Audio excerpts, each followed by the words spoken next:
Don José. Fernando, El Principito es una novela que todos los padres debieran hacer que sus hijos lean. Sí. Una hermosura, porque Una ahí está ternura, la inocencia. la inocencia y la capacidad de ingenio de poner cosas que una culebra tragándose un elefante, parece que comienza ¿no? Cosas de ese tipo. Es una obra para que usted la lea con sus hijos, o niños. Pero hay otra obra de Miguel Delibes, español, Hace falta un muchacho. Esa es una obra hermosa. Él es un escritor de Canarias. No, creo que Miguel Delibes es Es español. Es de Valladolid. Búscalo por ahí para que Sí, creo que era un escritor de estoy Canarias. casi seguro que es Pero pucelano. una obra extraordinaria. Igual que aquella novela rusa, Así se forjó el acero. Así se forjó las. Así se forjó el acero. Bien. Hablemos de COVID para salir para Sí, es ponerlo. pucelano, es de Valladolid. Sí. Sí, porque bueno, es que a mí Los Santos Inocentes yo creo que es una de mis películas favoritas y está basada en una novela de él. Eso uno consulta al que sabe. Bueno, mire lo que está pasando en COVID. Recuerde que el RT que vamos a utilizar hasta hoy es el RT que nos dio el MINSA la semana pasada, que es 0.93, por debajo de 1. Siempre ténganlo en la mente, que es el índice de reproducción del virus, y la semana se ha venido comportando muy cerca de esa cifra que nos estaban dando, porque los casos positivos se han mantenido en un rango entre 5 punto y algo, 5.2, 5.3, a el de ayer, que fue 6,3. ¿Se acuerda que estábamos en 8, íbamos a 9, estábamos más cerca del 10? Bien. Lo que significa que ha habido una reducción, no importa, porque no es la cantidad de pruebas, ¿no? En este caso la positividad la vamos a medir en términos relativos.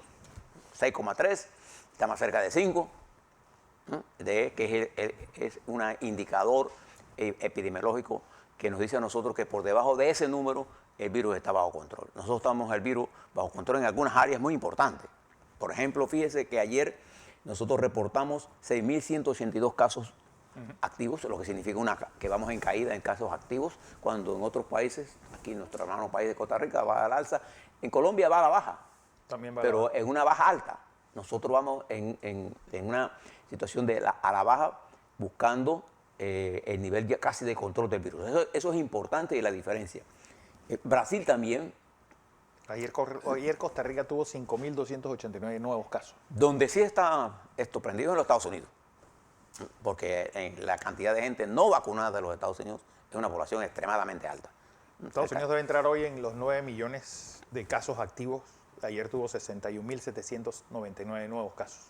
Nosotros tuvimos en UCI ayer 88 personas en cuidados intensivos y tuvimos 259 en cama de hospitales. Eso significa que la presión del virus, del COVID-19, sobre nuestro sistema hospitalario va bajando. Se acuerda de la curva, baja los casos activos, baja la presión hospitalaria, tenemos mejor control.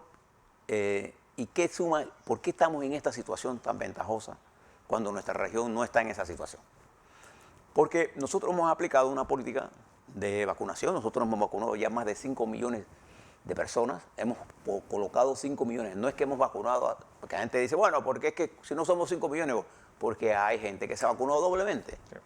Nosotros hemos vacunado prácticamente 2 millones y tantos de panameños con doble vacuna. Bueno, ahí hay 4 millones. Bueno, desde ayer Panamá es el país con menos casos en toda América Central. Y eso es importante que lo destaquemos. Estamos en un momento importante para ir manejando la apertura con cuidado.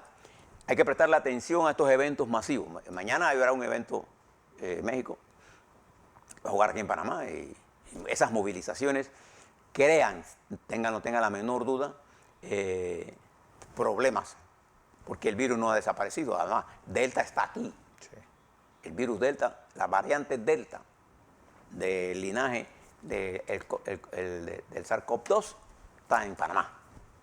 Entonces hay que andar con pie firme, continuar en la vacunación. Creo que nosotros somos un país. Yo le decía del muchacho Kevin, que estaba hablando con nosotros, yo soy un admirador de la juventud. Y creo que los muchachos de nosotros han demostrado un nivel de sabiduría impresionante. Y nuestros niños no tienen, tienen una pasión por vacunarse, ¿no sé? Lo cual es positivo. Usted no sabe lo que esto es difícil de conseguir. Nuestra niñez, nuestros jóvenes, nuestra población joven, entre los 20 años hasta los 50, sabe que la vacuna es un arma importante. Y yo quiero felicitarlos a ellos por ese nivel alto de conciencia. Si estuviéramos más vacunados, si tuviéramos más vacunas, pero estamos a un ritmo bueno de vacunación. Y eso es importante para el país. Si sabemos hacer cosas bien, porque tenemos que hacerlas todas bien. No podemos hacer una bien y todas otras no. Creo que en términos generales, nuestro proceso de vacunación es exitoso. Nuestros parámetros epidemiológicos nos indican a nosotros que la tercera ya pasó, nosotros podríamos, habrá una cuarta ola, no sé, ojalá no haya cuarta ola, ojalá nosotros podamos mantener el virus ahí elevando los niveles de vacunación. ¿Qué va a pasar en el futuro? Este es un mundo de mucha incertidumbre. Porque estos virus están variando. Mientras no hay un control global de este evento que se llama el SARS-CoV-2 o el COVID-19, porque recuerde que es una pandemia y cuando hablamos de pandemia es porque está a nivel de todo el mundo. Y él sigue produciendo variantes y el mundo sigue andando. A pesar de todo, se está produciendo otro fenómeno que hay países como China popular, en la que el virus está afectando áreas de puertos y como consecuencia estamos teniendo una escasez. Esto tiene que ver mucho con la inflación. Bien, tenga todo eso en mente. En términos de COVID, el esfuerzo nacional está dando sus frutos. No tenga la menor duda de eso. A vacunarnos, no tenga temor, vaya a vacúnese. Esa es nuestra arma, esa es nuestra arma de guerra efectiva contra el virus. Hoy podemos decir que el virus lo tenemos arrinconado. No dejemos que nos salte. Bien. Quería también, ya me refería al 7 de septiembre, pero quiero que sepas que esta es una fecha importante en la historia del mundo y en la historia de la lucha anticolonial. No solamente por la presencia del presidente Carter y por la presencia de los jóvenes militares que asumieron la conducción del país. Recuerden que en el 77 estos eran jóvenes militares. Es que Torrijos muere con 52 años. Eran jóvenes militares años, que asumieron la conducción del país. Y a diferencia de Perú, que en Perú, cuando dieron el golpe el 3 de octubre, aquí se dio el 11, en Perú fueron los militares los que dijeron el proceso. Aquí en Panamá, los militares buscaron civiles, pero bajo la dirección militar, un grupo importante de civiles, importante, se sumó a ese proceso y que además coincidió con el desarrollo de una lucha anticolonial en el mundo. Estaba Vietnam, estaba África, estaba toda la situación, con grandes líderes que impulsaron esta lucha, entre ellos el mariscal Tito, un gran amigo de nosotros, que ayudó mucho en esto, un enemigo a muerte de Stalin y de la Unión Soviética. Nehru. Estaba Nehru, Nasser, y todo el movimiento africano que produjo dirigentes como Lubumba, Bembela, Cabral, el propio Mugabe, el presidente de Sudáfrica, Mandela. Entonces, el mundo, y en América Latina, bueno, en África estaba Amílcar Cabral, que dirigió precisamente en Guinea-Bissau, en donde participó Hugo Espadafora, en esa guerrilla. Entonces, este movimiento, junto a el apoyo regional local, fíjense qué cosa más curiosa. Colombia, nuestra frontera, Costa Rica, nuestra frontera, Venezuela, nuestro amigo al lado, Jamaica en el Caribe, Cuba, porque Cuba jugó un papel importante respaldarnos nosotros. Fidel pudo entender claramente que esta no era su lucha, pero él, entendiendo el fenómeno, respaldó a Panamá sin ser parte protagonista de esta. La parte más protagonista de esta fue Carlos Andrés Pérez, López Michelsen, Oduber y Michael Marley, aquí, en Contadora. Hay muchas fotos de eso. Una época para recordar, porque de allí pasamos al 78, y después que se aprobaron los tratados a la ley Murphy, que fue la de implementación, y después ahí el proceso de transferencia, para que ese canal sea nuestro, recuerde que hay un tratado vigente. Un saludo a los jóvenes militares que en aquella época dirigieron todo este proceso. Primero. Entonces, un saludo a los civiles que apoyaron este proceso, al equipo negociador nuestro. Y a los empresarios, trabajadores, campesinos, estudiantes, que se sumaron a esta lucha anticolonial. Y como resultado de ello, una sola bandera en un solo territorio. Bien, quisiera hablarle, Fernando, sobre la coyuntura actual. Y quiero hablarle de una cosa que se llama, en términos políticos, el riesgo político de una nación. Nosotros estamos incrementando el riesgo político de la nación panameña. ¿Qué puede tener como resultado esto? Usted recuerda que la devaluación de la calificación de Perú se dio más que nada por el riesgo político de Perú. Sí. ¿Recuerda, Fernando? Que Básicamente se dio por eso. Ah, eso se dio. Y lo de Colombia fue coincidentalmente con las protestas. Así que O sea, el también riesgo tiene que haber político tenido mucho. es un elemento importante cuando usted mide la incertidumbre de un país. Entonces aquí han ocurrido muchos hechos que afectan ese riesgo político. Uno de ellos es esta decisión del Tribunal Electoral de retirarse del proceso de la discusión. ¿Por qué? Porque la gente mide es la estabilidad. ¿Usted recuerda cuando Endara era presidente? Endara pierde las elecciones, el Partido Panameñista pierde las elecciones frente al PRD. Y ahí se da una transición sin problemas, en una apretada campaña electoral en la que Pérez Valladares le ganó a Mireya Moscoso por 3 puntos porcentuales. 3 puntos porcentuales. Y se aceptó. Después perdió Pérez Valladares y gana Mireya Moscoso. Mireya Moscoso gana Martín Torrijos. Pierde Martín Torrijos y entra una figura nueva, Ricardo Martinelli. Pierde Ricardo Martinelli y entra Varela. Entonces, la predictibilidad de la democracia en Panamá juega un papel importante en el avance que obtuvimos en ese periodo. ¿Qué sucede ahora? El tribunal hace serias advertencias sobre los cambios que según al modificarse el artículo 25 del proyecto de ley 544 y el artículo 26 del proyecto de ley 544, ahora el tribunal no juega ningún papel en la conducción de los actos internos de los partidos, las primarias, etcétera, y en el financiamiento, lo sacan. Y después se eliminan toda una serie de artículos que tienen que ver con el financiamiento. Entonces quedamos en una situación de retroceso. El estado ideal es que las campañas no tengan que venir de apoyo de financieros privados. Esa es la verdad. Por eso hay gente que creemos que las campañas financiadas por el Estado ponen en igualdad de condiciones a la gente. Porque así usted no tiene que depender de otro financiamiento. Sí. Pero digo, es que, José, y lo hablamos porque realmente la campaña pasada fue un perfecto enredo. ¿Por qué? Porque comenzamos a meter las manos precisamente. Este proyecto que se presentó ante la Asamblea Nacional fue producto de un consenso de todos los partidos. Pero una cosa, digo, yo estaba hablando de la elección del 19. Pero en el 19 fue igual. Fue entonces comenzaron a una meterse. cosa inaplicable. Y hubo que legislar vía decretos administrativos del Tribunal Electoral. Entonces nosotros tenemos que aprender, particularmente en este momento, que el riesgo político del país, este problema del Tribunal Electoral, este problema que pasó con el Banco General,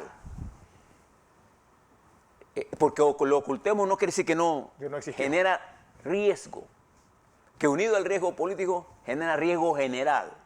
Pero además lo que está ocurriendo con todos estos asesinatos, este atraco o intento de atraco al Banco General precisamente, ¿no?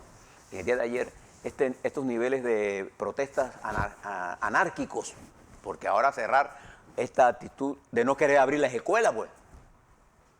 Todo esto son riesgos porque en un país en donde la educación ha sido paralizada por más de 2 años y medio, ahora casi 2 años, Sí. El retroceso es real, olvídese de esto. El retroceso es real. Si usted quiere, compruébelo con los estudiantes.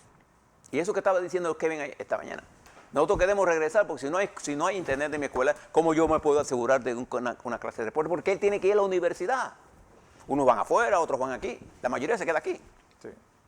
Entonces nosotros tenemos que mirar con mucho cuidado. No incrementar más allá de lo que ya está. El riesgo en este país es alto. Porque además de eso, el efecto de la pandemia en la economía ha generado un problema de desempleo y de pobreza y de marginalidad y de exclusión. Entonces estas reformas tienden a la exclusión. Entonces lo que nosotros necesitamos es participación. No nos engañemos con el cuento de que nosotros con el diálogo del Bicentenario, porque en el Bicentenario no hay ningún diálogo. No hay diálogo. El que le está diciendo eso a usted, para mí el diálogo se está dando todos los días en las redes sociales y aquí lo que estamos haciendo nosotros. No hay diálogo por esa vía. Y además, 175.000 propuestas que escucha por ahí, no hay forma de que nadie maneje nada de eso. Habrá un documento al final que nadie va a leer. Créanme lo que le estoy diciendo. Porque el debate en Panamá está centrado entre los que ya se sienten asfixiados por las medidas de restricción, que hay que entender y los que se sienten asfixiados porque esta pandemia ha producido un bajón en la economía que ha aumentado el desempleo, pues. Entonces esto ha generado gente que cree que es atacando los bancos, que es atacando el sistema financiero, que es, sí, ha generado corrientes populistas y corrientes anárquicas. Y ha generado corrientes de derecha que en los extremos se tocan, pero ha marginado al centro político del país, del debate serio, sensato. Y las redes sociales han generado ira en el ciudadano que le impide comprender la magnitud de lo que tenemos que discutir. Los problemas serios no tienen soluciones fáciles, porque esto es muy complicado, complejo. Y hoy un día como hoy, en donde con la paciencia, con la perseverancia, con la militancia, logramos el inicio de un proceso de descolonización. Nosotros un día como hoy tenemos que entender que el país se encuentra en una de sus más serias coyunturas de crisis simultánea. Y estamos excluyendo a miles de personas, de panameños talentosos, incluyendo de las estructuras políticas partidarias, de participar en forma constructiva y le estamos dejando el camino a los que en nombre de la mentira construyen castillos de verdades que después se lo creen ellos y muchos de nosotros compramos esas mentiras como verdades. Ese es un grave peligro. Así está la humanidad en general. Sí. Está Estados Unidos, está Francia, está Inglaterra, está Alemania, está Japón, Brasil, Centroamérica. Y hago un llamado entonces en este momento. Fíjense que no le voy a hablar de las... Aquí tengo las definiciones de minera. No las voy a hablar hoy, porque para mí hay un problema serio. Y vamos a hablar con el... Ya está. Con el superintendente bancario. Ya está el superintendente bancario. Bancario, porque necesitamos explicaciones. Y yo creo que el Banco General, su dirección, debe darle a este país informaciones y explicaciones para calmar. Afortunadamente, lo vio usted a través de Next, nosotros le ganamos a Jamaica, lo que apaciguó los ánimos. Apaciguó los ánimos. Créalo. Así que vamos a ver qué nos dice. Así es.